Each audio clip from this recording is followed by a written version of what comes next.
My name is Jesse Burdette, and I've been in the food service industry since I was 16 years old, actually. I'm 25 now, so that gives me almost a decade.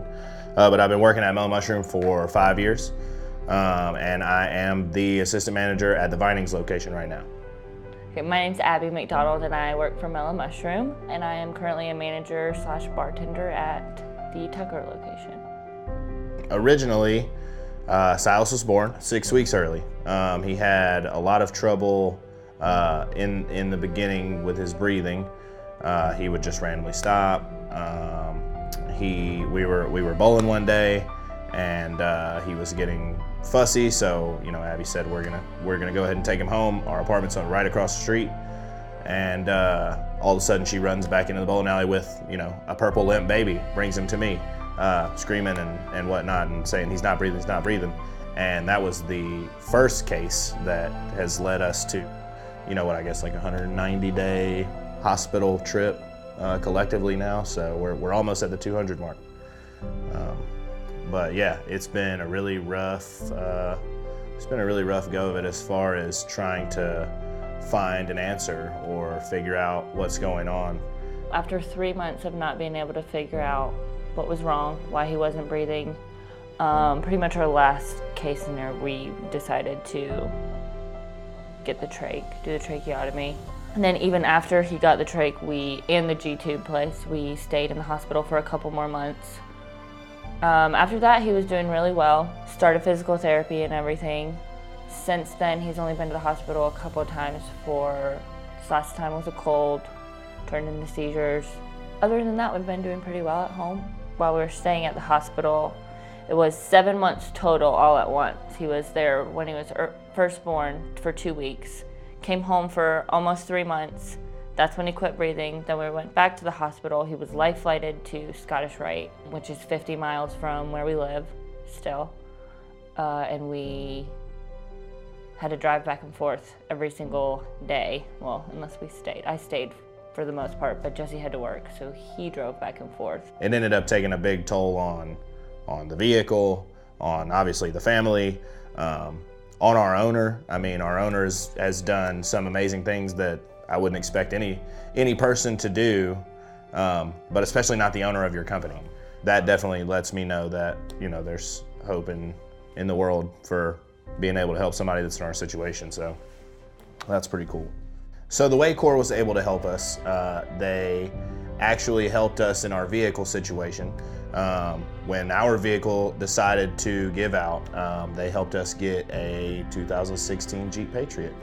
They put $6,000 down for us, and so it made it a lot more manageable to be able to get to and from the hospital, to and from work, to and from the grocery store, to and from anywhere. So many people who work for the restaurant industry don't have health insurance, they don't have savings, they don't have anything prepared for like life situations like this.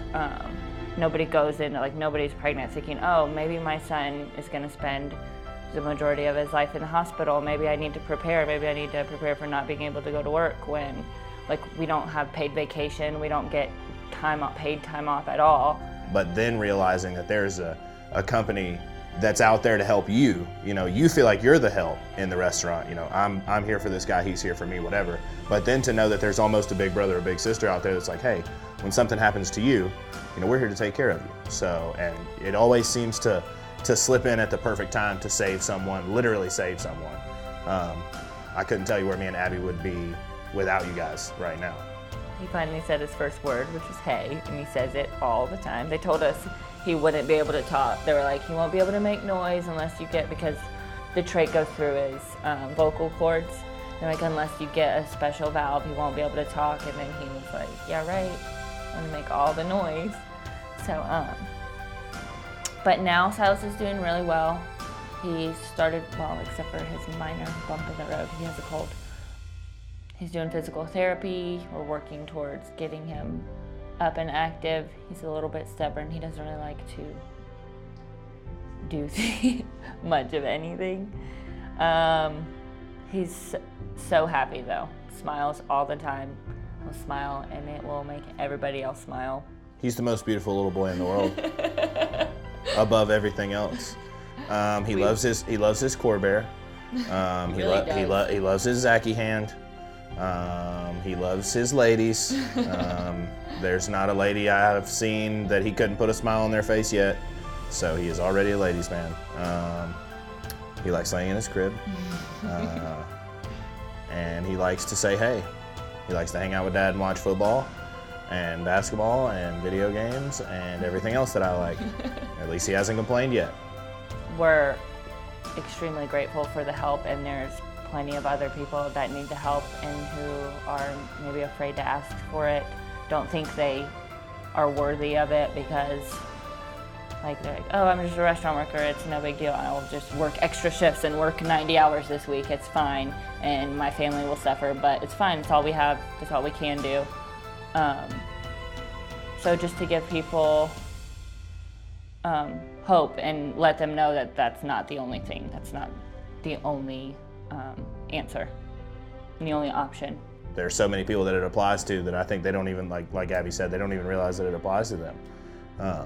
But it's definitely a really awesome thing, like I said, to have that brotherhood behind you or that sisterhood behind you that can take care of you when everything else fails.